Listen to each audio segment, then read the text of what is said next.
Gujarat drugs का centre बन गया है। मेरे पास नहीं है, मुझे मालूम नहीं था कि मुझे पुलिस इंस्पेक्टर की तरह इस सदन में जवाब देना पड़ेगा, तो मैं डिटेल लेकर नहीं आया हूं, मगर चालान कर दिया गया है, ऑनलाइन उपलब्ध है, सर्च कर नहीं मिलना है तो मुझे बताइएगा, मैं भेज दूंगा। इसी मुद्रा पोर्ट से निकल रहे हैं, मगर आपकी सरकार यहां पे कोई कार्रवाई नहीं कर रही। गुजरात ड्रग्स का सेंटर बन गया है, ड्रग्स का सेंटर बन गया है, और सारे के सारे ड्रग्स इसी मुद्रा पोर्ट से निकल रहे हैं, मगर आपकी सरकार यहां पे कोई कार्रवाई नहीं कर रही। मैं आपसे पूछना चाहता हूं, कार्रवाई क्यों नहीं हो रही है? क्या कारण है? नहीं, जोर से बोलिए, क्या कारण है?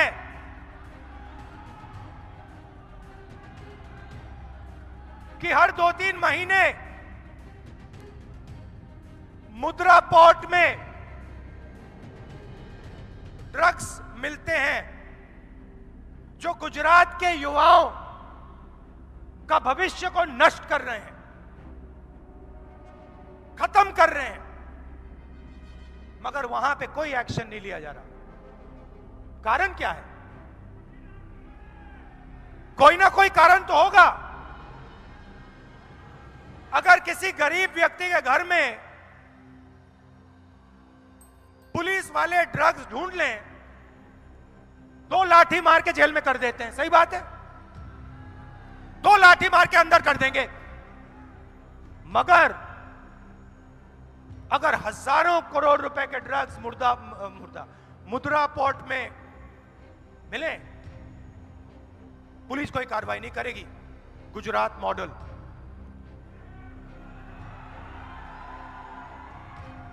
गुजरात मॉडल 2-3 उद्योगपतियों का, 3-4 उद्योगपतियों का राज, 100% मीडिया का कंट्रोल। उन उद्योगपतियों को जितनी भी जमीन चाहिए 2 मिनट में सरकार उनको दे देगी। गुजरात एक स्टेट है जहां पे आंदोलन के लिए परमिशन लेनी पड़ती है, आंदोलन के लिए परमिशन लेनी पड़ती है। जिसके खिलाफ आप आंदोलन करोगे उसको परमिशन देनी पड़ेगी पहले, आंदोलन करने से पहले। यह है गुजरात।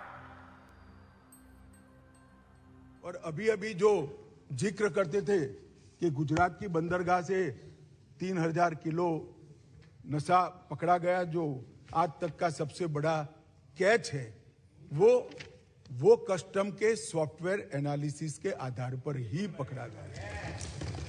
और मान्यवर, अभी कुछ सदस्य पढ़ रहे थे, मैं इस पर कोई टिप्पणी करना नहीं चाहता, सिर्फ एक दृष्टिकोण के बदलाव की विनती करना चाहता हूं। किस राज्य में से सबसे ज्यादा ड्रग्स पकड़े गए, उसका मतलब हम ये ना निकाले कि वो राज्यों में सबसे ज्यादा ड्रग है। इसका मतलब ये है कि वो राज्य सबसे ज्यादा काम करता है और पकड़ता है। अगर पकड़ते ही नहीं है तो कुछ नहीं पकड़ा जाएगा, तो फिर पंजाब में ड्रग ही नहीं है। अगर पकड़ना नहीं है तो आंकड़े अच्छे ही हो जाएंगे। मगर क्या इस शुतुरमुर्ग नीति से हम देश को बचा सकते हैं? नहीं बचा सकते। हमारा मुंह मिट्टी में डालने से आंधी नहीं चली जाती मान्यवर, आंधी को फेस करना पड़ता है, सीने पे झेलना पड़ता है। बैठ जाओ, बैठ जाओ, बैठ जाओ, बैठ जाओ, बैठ जाओ।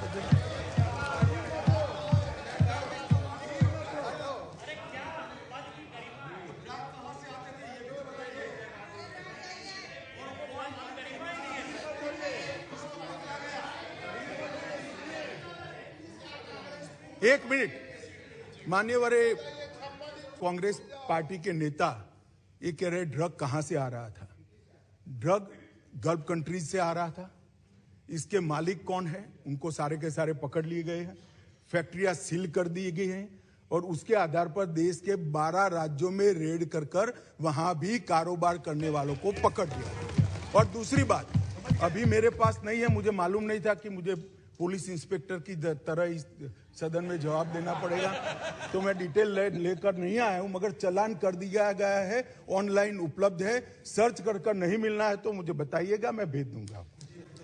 इसलिए मेरा पूरा सदन से अनुरोध है मान्यवर कि ऐसे मुद्दे पर हम राजनीति न करें।